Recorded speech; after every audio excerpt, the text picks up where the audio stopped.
On this episode of Newt's World, I want to spend some time today talking about President Jimmy Carter and my memories of him personally.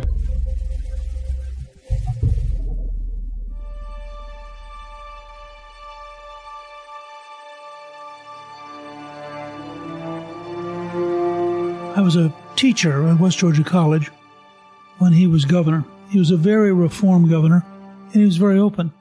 I would go and visit him regularly, and we would talk about big ideas.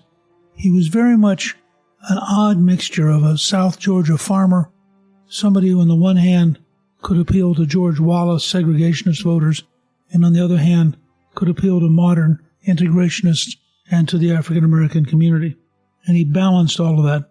But he was very committed to ideas. He was, after all, a nuclear engineer and a graduate from the Naval Academy. And he somehow blended all that. So I knew him, I watched him, and he had been visited by all the major Democratic candidates in 1972 and said to his staff, you know, if these guys can run for president, I might as well run. And when he did announce the Atlanta Constitution, headline was, Jimmy Carter's running for what? Because it was seen almost as a joke. He was this one-term governor, and he's going to go out now and win the Democratic nomination and maybe win the presidency. So I watched this evolving, and I can tell you, I'd run for Congress in 74, got 48.5% in the middle of Watergate. Now I was going to run again in 76, and all of a sudden, here's James Earl Carter, and he is going to run for president. And I know if he's head of the Democratic ticket, I got a big, big problem in Georgia. Well, I'll never forget, an April morning, I'm watching ABC News.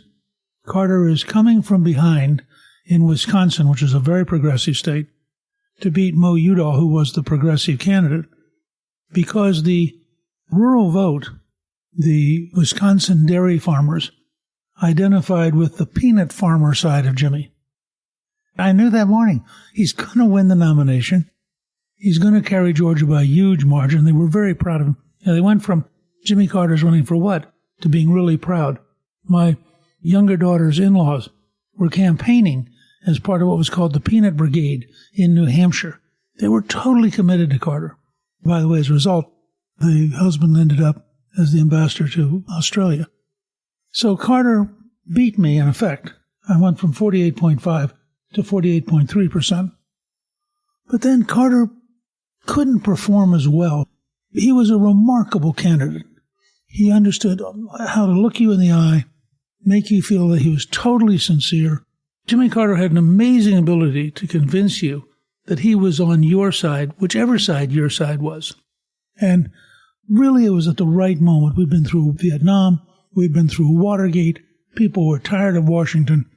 And Carter came along saying, you know, we need a government as good as the American people. And he ended up winning the presidency. But when he began serving as president, it was a lot harder, a lot more complicated.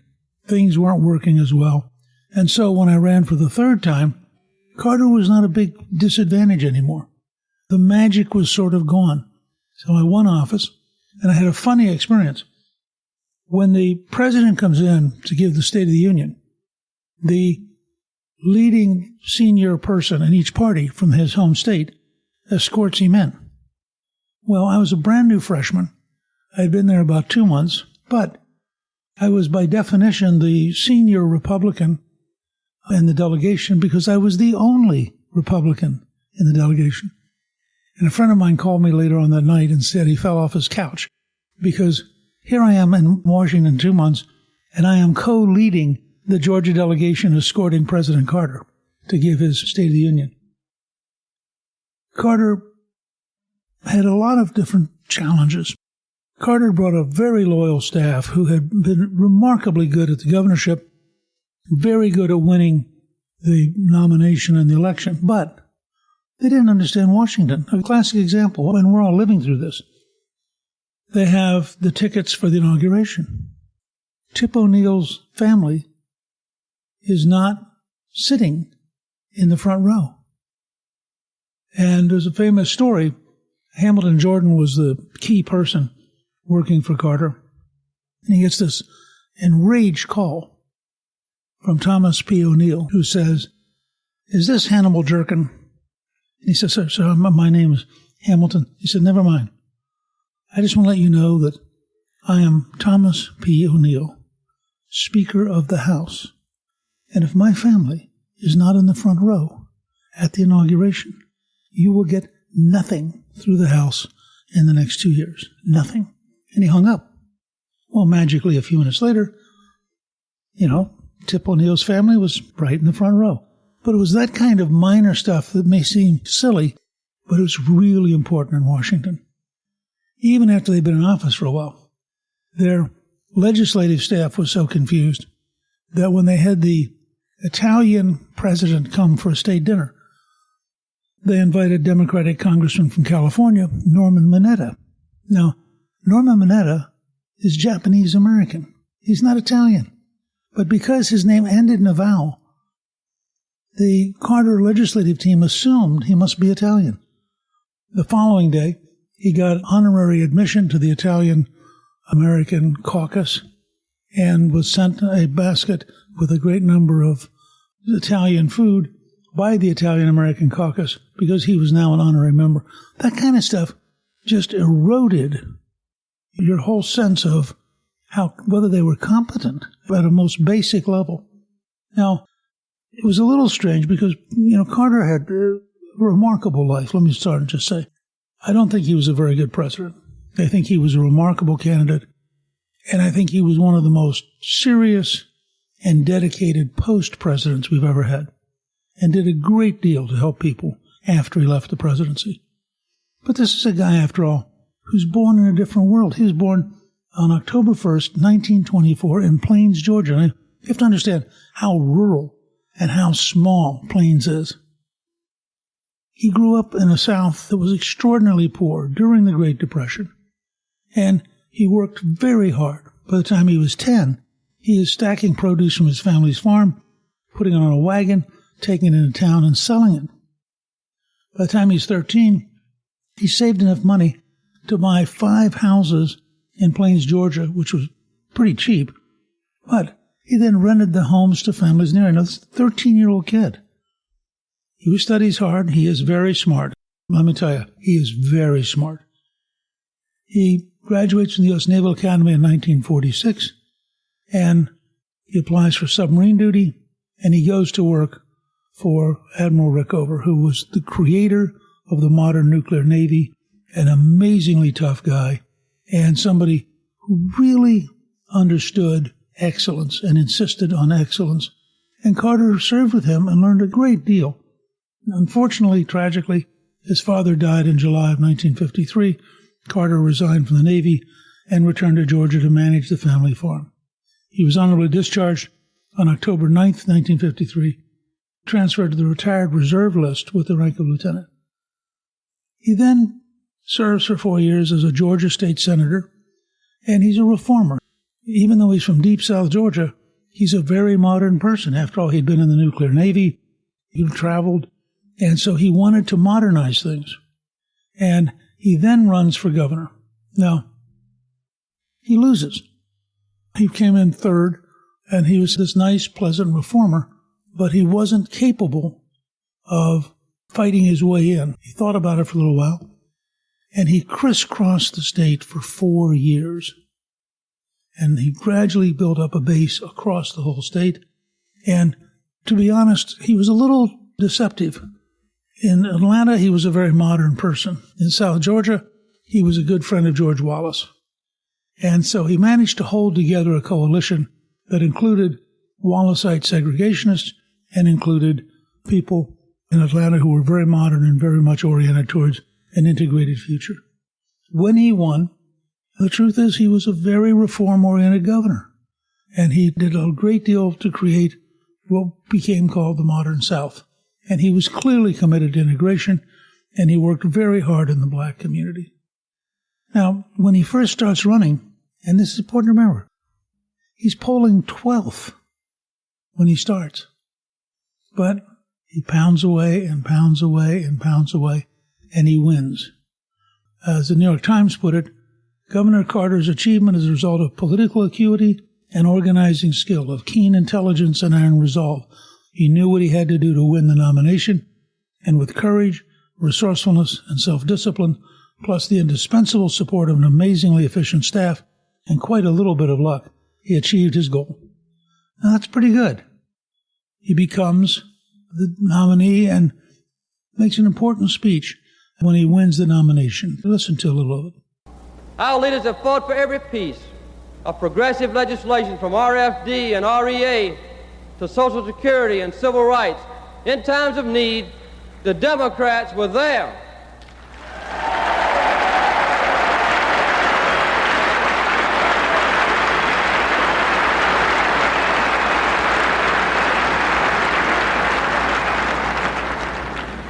But in recent years, our nation has seen a failure of leadership. We've been hurt and we've been disillusioned.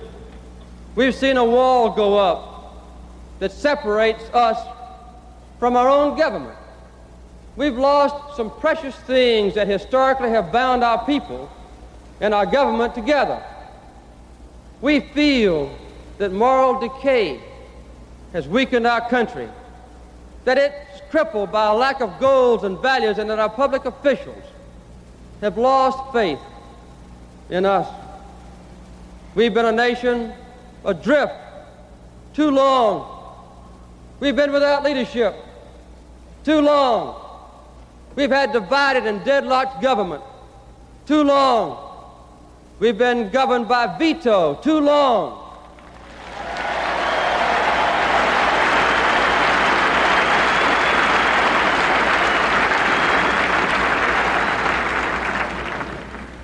We've suffered enough at the hands of a tired and worn-out administration, without new ideas, without youth or vitality, without vision, and without the confidence of the American people. There's a fear that our best years are behind us. But I say to you that our nation's best is still ahead.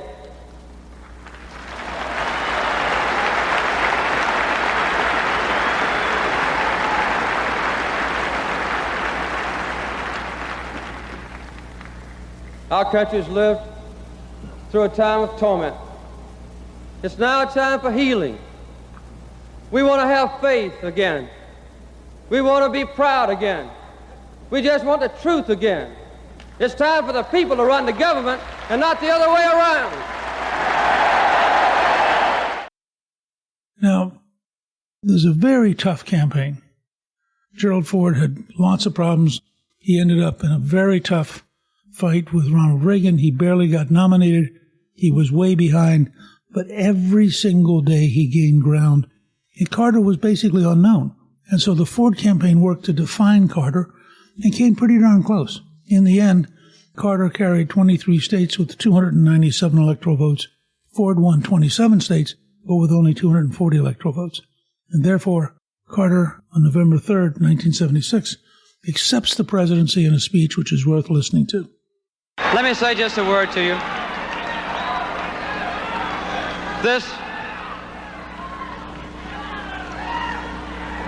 This tremendous crowd at 4 o'clock in the morning represents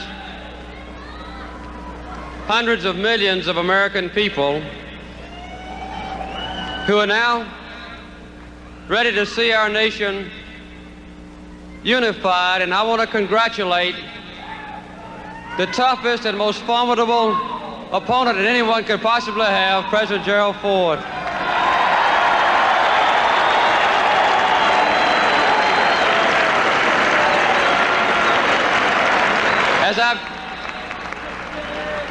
As I've said many times throughout this nation, he's a good and decent man, and no one could have a campaign that had to be so thoroughly organized, hard-fought, and which has marshaled so much cooperation from hundreds of thousands of people around this country who've had confidence in me.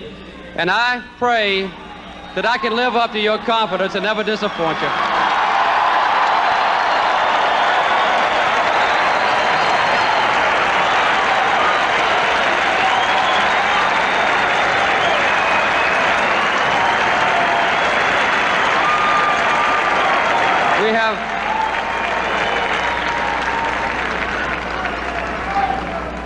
We have a great nation, as you know, and sometimes in the past we've been disappointed at our own government.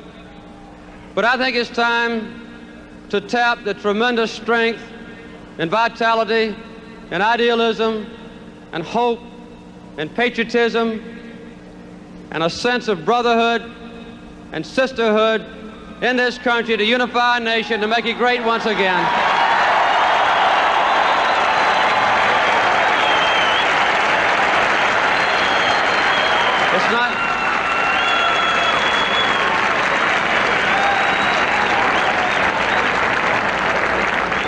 It's not going to be easy for any of us.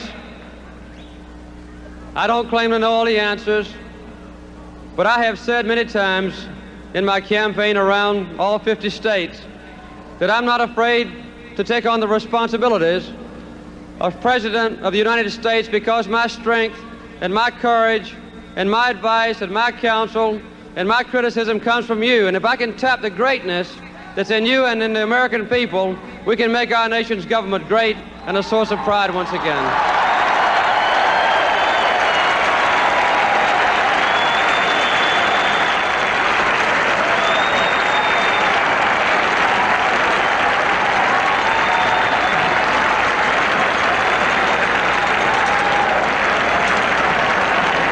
Are you proud of our nation? Do you think we can help to unify it and bring it back together? Do you think we can put our people back to work? So do I. And I'll do the best I can. I'll do the best I can during this transition period from now until next January to continue to learn how to be a good president. And I've learned in the last 22 months, I believe, as well as any human being could have learned, what our people are, what we have been in the past, and what we can be. And I believe that this next 4 years, that we will have a sense of purpose, a sense that the government belongs to us, a sense that we participated in this campaign, and now I welcome all of those in the United States, whether they, like you, supported me or supported Mr. Ford or someone else. It's time for us to get together, to correct our mistakes, to answer difficult questions, and to make our nation great. I want to thank all of you. I love everybody here. You've been great to me. Thank you very much.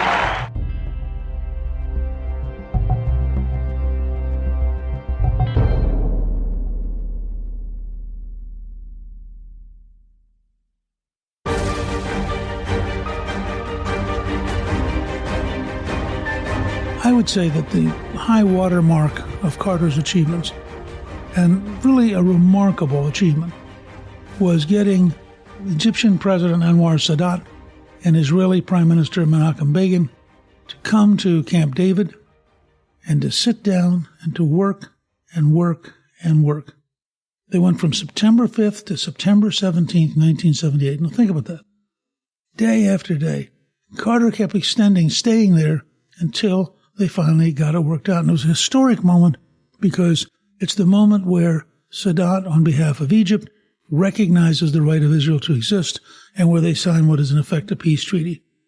Nothing can ever take this away from Carter, but it's worth listening to what he said at the signing of the Camp David Accords. When we first arrived at Camp David, the first thing upon which we agreed was to ask the people of the world to pray that our negotiations would be successful. Those prayers have been answered far beyond any expectations. We are privileged to witness tonight a significant achievement in the cause of peace, an achievement none thought possible a year ago, or even a month ago, an achievement that reflects the courage and wisdom of these two leaders. Through 13 long days at Camp David, we have seen them display determination and vision and flexibility which was needed to make this agreement come to pass. All of us owe them our gratitude and respect. They know that they will always have my personal admiration. There are still great difficulties that remain and many hard issues to be settled. The questions that have brought warfare and bitterness to the Middle East for the last 30 years will not be settled overnight. But we should all recognize the substantial achievements that have been made. One of the agreements that President Sadat and Prime Minister Begin are signing tonight is entitled A Framework for Peace in the Middle East.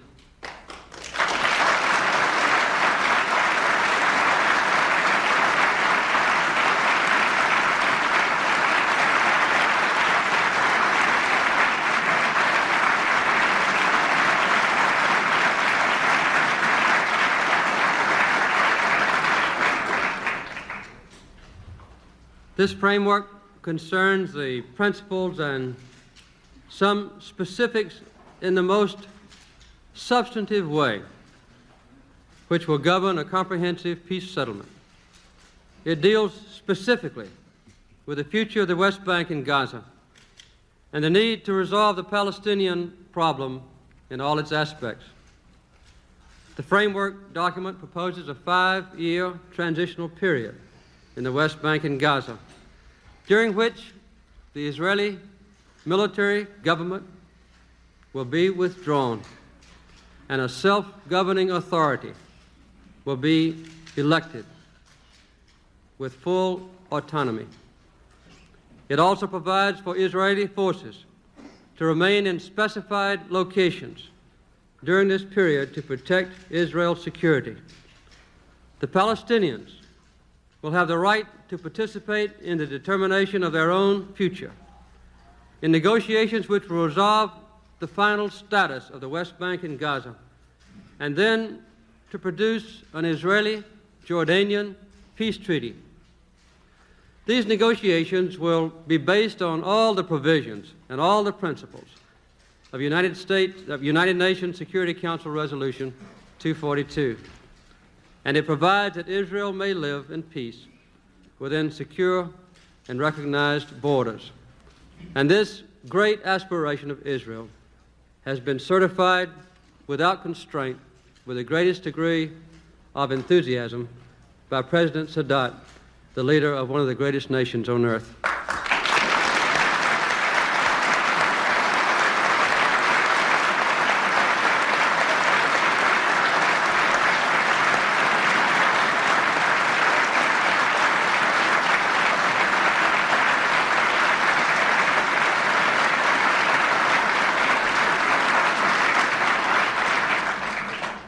The other document is entitled Framework for the Conclusion of a Peace Treaty between Egypt and Israel.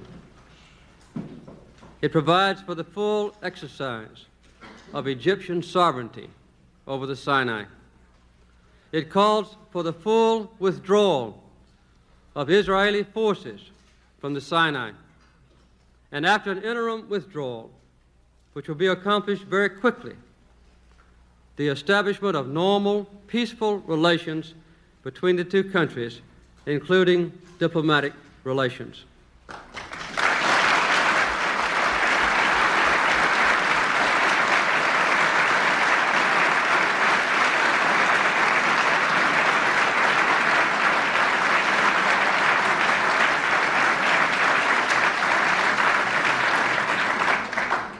Together with accompanying letters, which we will make public tomorrow, these two Camp David agreements provide the basis for progress and peace throughout the Middle East.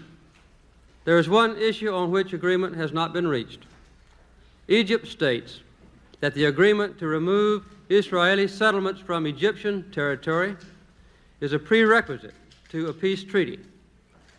Israel states that the issue of the Israeli settlements should be resolved during the peace negotiations. That's a substantial difference. Within the next 2 weeks, the Knesset will decide on the issue of these settlements. Tomorrow night, I will go before the Congress to explain these agreements more fully and to talk about their implications for the United States and for the world.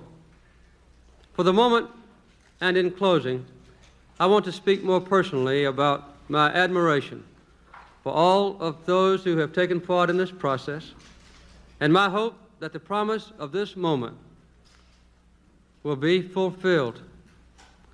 During the last 2 weeks, the members of all three delegations have spent endless hours, day and night, talking, negotiating, grappling with problems that have divided their people for 30 years. Whenever there was a danger that human energy would fail, or patience would be exhausted, or goodwill would run out, and there were many such moments, these two leaders and the able advisors in all delegations found the resources within them to keep the chances for peace alive. Well, the long days at Camp David are over, but many months of difficult negotiations still lie ahead.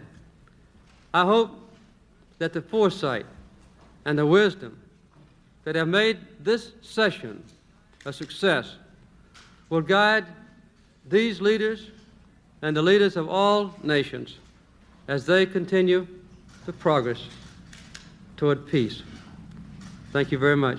Now, however, having had this great high moment, things got worse and worse. They got worse because the energy crisis was terrible. The liberal policies of Carter made the energy crisis worse. And so he finally recognizes there's a huge crisis. And on July 15th, 1979, he gives what is called the Crisis of Confidence speech. Later on, it would be called by others the malaise speech. He never actually uses the word malaise, but a Harvard professor had written a book that described the situation and used malaise. But listen for a couple minutes to this speech where Carter's floundering. He doesn't know what to do. The threat is nearly invisible in ordinary ways. It is a crisis of confidence. It is a crisis that strikes at the very heart and soul and spirit of our national will. We can see this crisis in the growing doubt about the meaning of our own lives and in the loss of a unity of purpose for our nation. The erosion of our confidence in the future is threatening to destroy the social and the political fabric of America. The confidence that we have always had as a people is not simply some romantic dream or a proverb in a dusty book that we read just on the 4th of July. It is the idea which founded our nation and has guided our development as a people. Confidence in the future has supported everything else. Public institutions and private enterprise, our own families, and the very Constitution of the United States. Confidence has defined our course and has served as a link between generations. We've always believed in something called progress. We've always had a faith that the days of our children would be better than our own. Our people are losing that faith, not only in government itself, but in the ability as citizens to serve as the ultimate rulers and shapers of our democracy. As a people, we know our past, and we are proud of it. Our progress has been part of a living history of America, even the world. We always believed that we were part of a great movement of humanity itself called democracy, involved in the search for freedom. And that belief has always strengthened us in our purpose. But just as we are losing our confidence in the future, we are also beginning to close the door on our past. In a nation that was proud of hard work, strong families, close-knit communities, and our faith in God, too many of us now tend to worship self-indulgence and consumption. Human identity is no longer defined by what one does, but by what one owns. But we've discovered that owning things and consuming things does not satisfy our longing for meaning. We've learned that piling up material goods cannot fill the emptiness of lives which have no confidence or purpose. The symptoms of this crisis of the American spirit are all around us. For the first time in the history of our country, a majority of our people believe that the next 5 years will be worse than the past 5 years. 2/3 of our people do not even vote. The productivity of American workers is actually dropping. And the willingness of Americans to save for the future has fallen below that of all other people in the Western world. As you know, there is a growing disrespect for government and for churches and for schools, the news media, and other institutions. This is not a message of happiness or reassurance, but it is the truth, and it is a warning. So, in the middle of all that, Carter faced a huge crisis.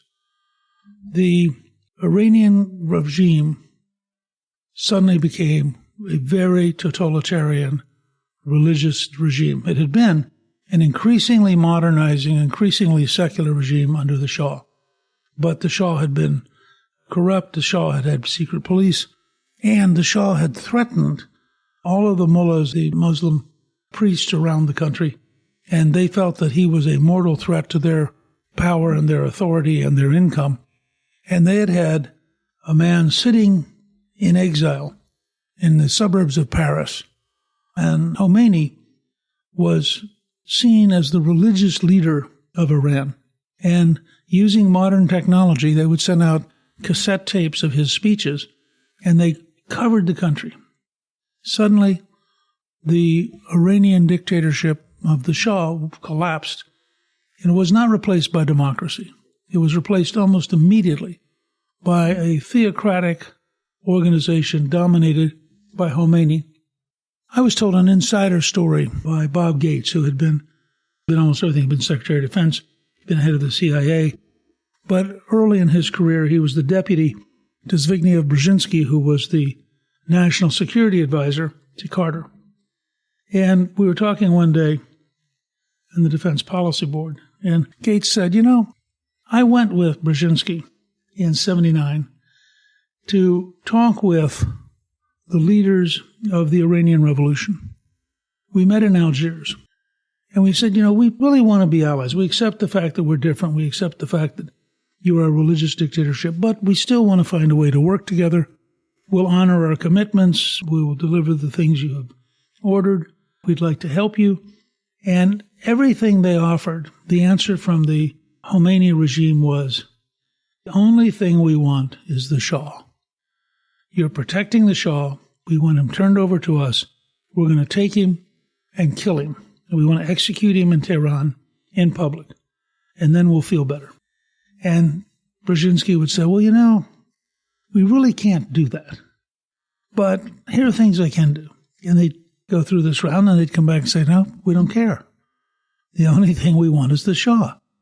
And Gates said, anytime people tell him there are moderates in the regime in Iran, he thinks they're crazy because he saw them up close. Now, interestingly, 2 weeks after that meeting, when we had refused to turn over the Shah, the Iranian revolutionaries seized the American embassy, which was a clear violation of international law, and put the American diplomats as hostages and kept them for 444 days. There was an effort by the U.S. government to rescue them, which melted down in the sands of the Iranian desert at a place called Desert One, and several terrible things happened. The whole thing collapsed.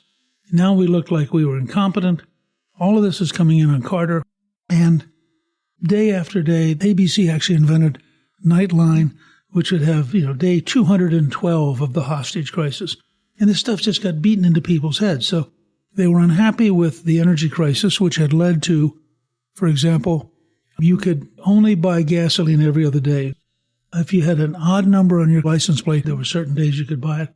If you had an even number, there were days. I had a good friend whose job was 12 years old. His job was to switch license plates to make sure that the car, which needed to get gasoline, had the right number. But Americans didn't like waiting in line to get gasoline. They didn't like being told that they was going to have life with limits. They didn't want to be told that they ought to wear a sweater. In fact, Carter made a speech he was ridiculed for because he's wearing a sweater while sitting in front of a fireplace while telling the rest of us so we should worry about lowering the temperature. And it was goofy. It wasn't the real world. Then he ended up with the great problem, which was Teddy Kennedy ran against him. People thought early on that Teddy would beat him for the nomination, but in a very famous interview, when asked, "Why are you running?" Kennedy just collapsed and had no coherent explanation for his campaign. Once that happened, and people tend to forget this, Carter beat Teddy Kennedy inside the Democratic Party by a substantial margin.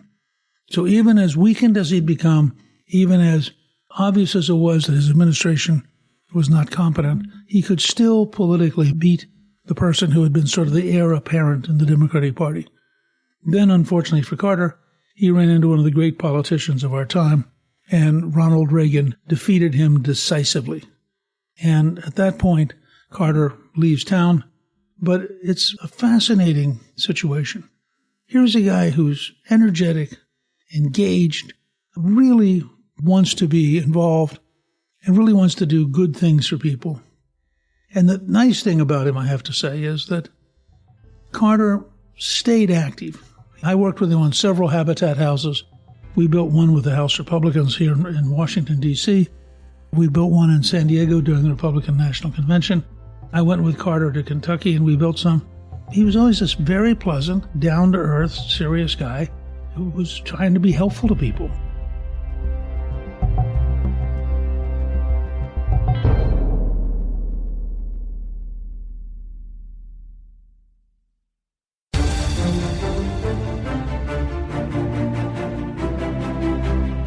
I would have to say, as a Georgian who knew him back when he was governor, who watched him as a candidate, who worked with him when he was president, this was a very honorable, very hardworking man who was very smart.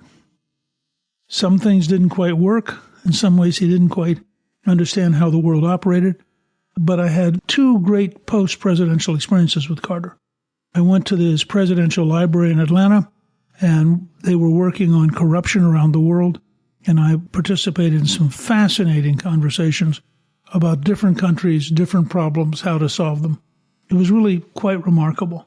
You can find out more about the Presidential Library and Museum in Atlanta if you go to the jimmycarterlibrary.gov.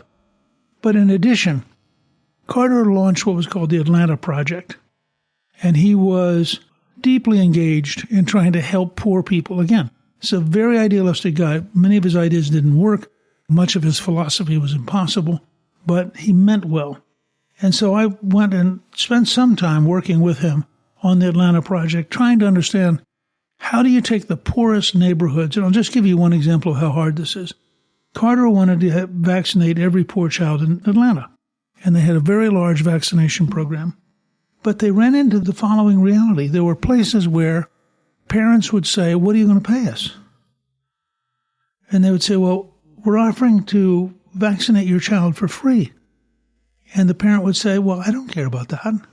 You care about that. So what's it worth it to you to be allowed to vaccinate my child?" And it was a real introduction to me of how much of the problem we're dealing with is cultural and involves levels of change we haven't even begun thinking about. But Carter was there, and he was trying, and he did his best. And sometimes you can't ask for a whole lot more than that. And I look back and think, this was a guy worth knowing. It's a long way since I first knew him as a teacher at West Georgia College. But he was a very remarkable man. He did a tremendous job trying to help America at every level. And I think we have to honor him and respect him for that. Interestingly, he developed, after he left office, a good relationship with former President Gerald Ford, who he had defeated. And they talked regularly by phone, and Ford asked Carter if he would deliver the eulogy at his funeral. Carter agreed only if Ford would agree to deliver the eulogy at Carter's funeral. Ford died in 2006, so Stephen Ford, the youngest son of President Gerald Ford, had to read his father's posthumous eulogy at Carter's funeral. It's important as you listen to this to remember this is Gerald Ford having written this while he was still alive, giving it to his son and saying, when Jimmy Carter passes, I want you to deliver a eulogy from me for President Carter. It's really very touching, and I think you'll agree. Just listen to it. In the twilight of my dad's life, Dad and President Carter spoke by phone, and Dad asked President Carter if he would do a eulogy at Dad's funeral. President Carter graciously agreed, and then he also asked if Dad would deliver a eulogy at President Carter's funeral. Now, Dad was thrilled to agree. After that call, as you can imagine, both of them got off the phone and had a pretty good chuckle, considering which one of them would return in person to deliver that second eulogy. As you know, Dad died in 2006, and President Carter's eulogy continues to bring comfort, smile, laughter, joy, pride to our family. And thus, on behalf of my dad, it's an honor to share Dad's eulogy to his old friend. I can just see my dad getting his yellow legal pad out with his pen and writing this for his beloved friend. By fate of a brief season, Jimmy Carter and I were rivals. But for the many wonderful years that followed, friendship bonded us as no two presidents since John Adams and Thomas Jefferson. It is said that President Adams' last words were, "Thomas Jefferson still survives."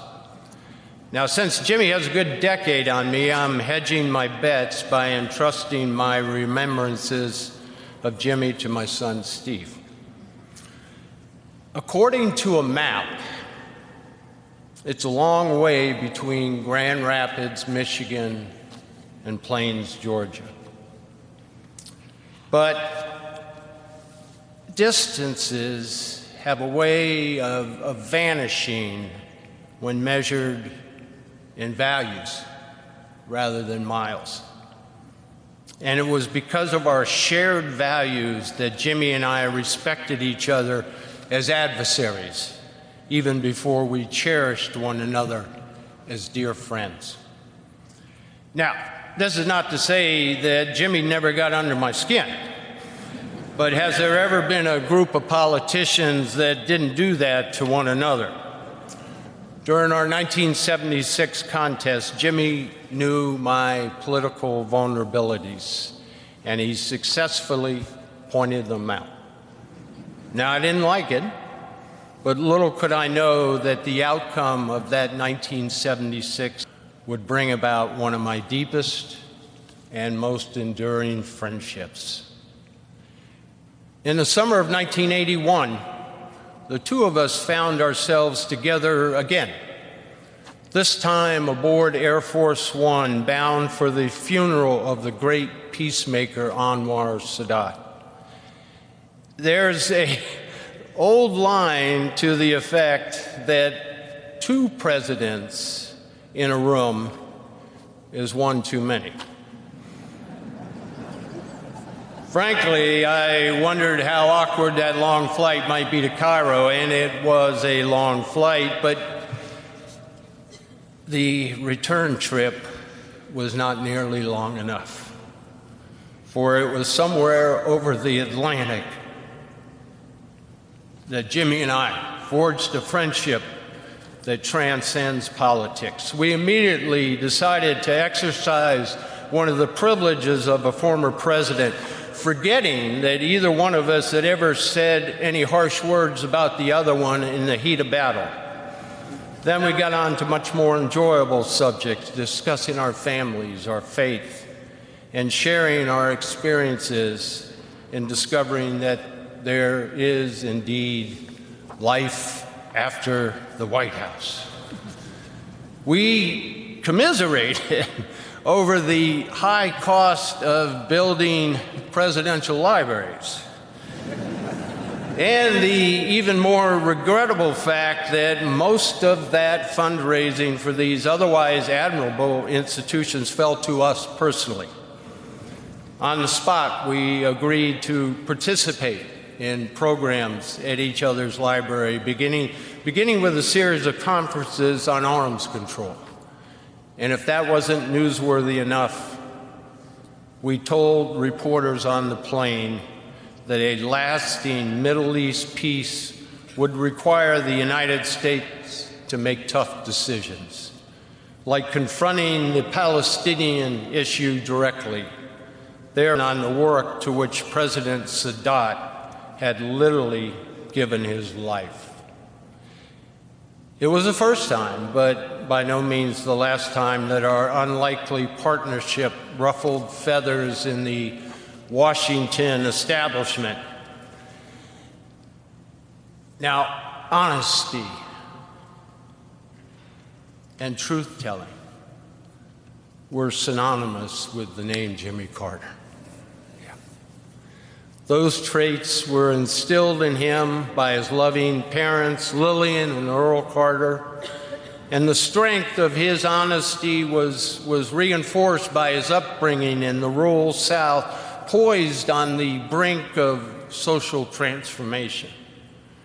He displayed that honesty throughout his life as a naval officer, state legislator, governor, president, and world leader. For Jimmy Carter, honesty was not an aspirational goal, it was part of his very soul.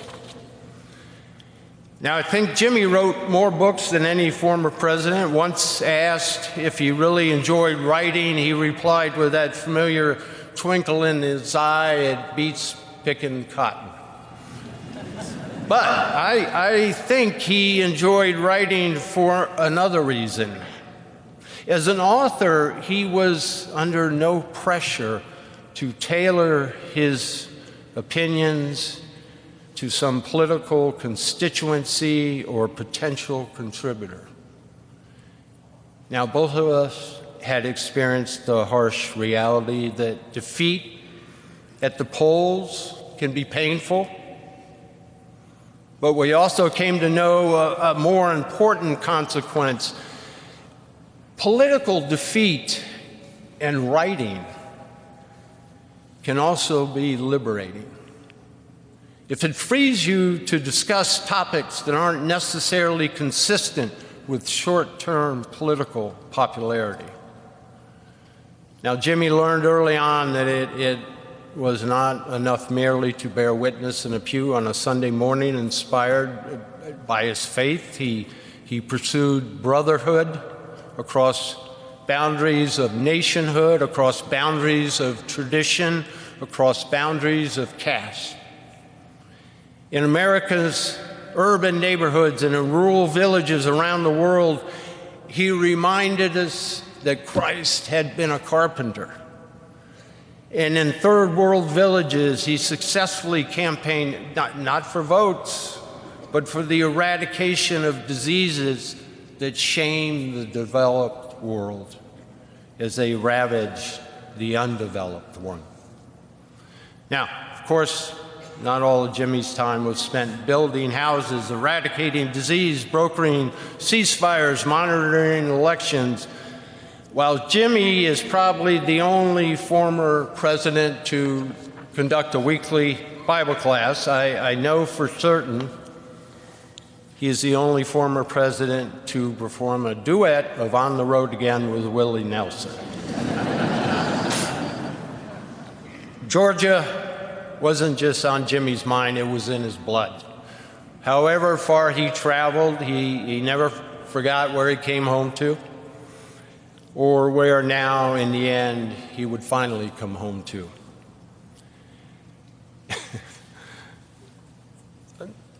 Of the many things Jimmy and I had in common, the most important is this. We both married way above ourselves, way above. With Jimmy, every step of the way was his first lady from planet. Rich with blessings, none was greater for Jimmy than the love he shared with Rosalind and the love the two of them shared with their children, grandchildren, great-grandchildren. Like Jimmy, Rosalind was and is a symbol of American compassion. Like no other First Lady in our history, Rosalind Carter is indeed a true citizen of the world. And she became a beloved friend to my wife Betty and me and to all the Ford family. While the Carter and Ford men were decidedly mixed record when it came to lobbying Congress, Rosalind and Betty were unbeatable in their advocacy for millions of people whom they brought out of the shadows of despair and shame. Now is a time to say goodbye, or grief comforted with the joy and the thanksgiving of knowing this man, this beloved man, this very special man. He was given the gift of years, and the American people and the people of the world will be forever blessed by his decades of good works. Jimmy Carter's legacy of peace and compassion will remain unique as it is timeless. The entire Ford family, we extend our love to you. And we add our prayers to the prayers of tens of millions of people around the world. May God bless and watch over this good man. May he grant peace to the Carter family as they say goodbye to a man whose life was lived to the fullest with the faith demonstrated in countless good works, with a mission richly fulfilled and a soul rewarded with everlasting life. As for myself, Jimmy, I'm looking forward to our reunion. We have much to catch up on. Thank you, Mr. President. Welcome home, old friend. Newt's World is produced by Gingrich 360 and iHeartMedia. Our executive producer is Garnsey Sloan. Our researcher is Rachel Peterson. The artwork for the show was created by Steve Penley. Special thanks to the team at Gingrich 360. If you've been enjoying Newt's World, I hope you'll go to Apple Podcast and both rate us with 5 stars and give us a review so others can learn what it's all about. Right now, listeners of Newt's World can sign up for my 3 free weekly columns at gingrich360.com/newsletter. I'm Newt Gingrich. This is Newt's World.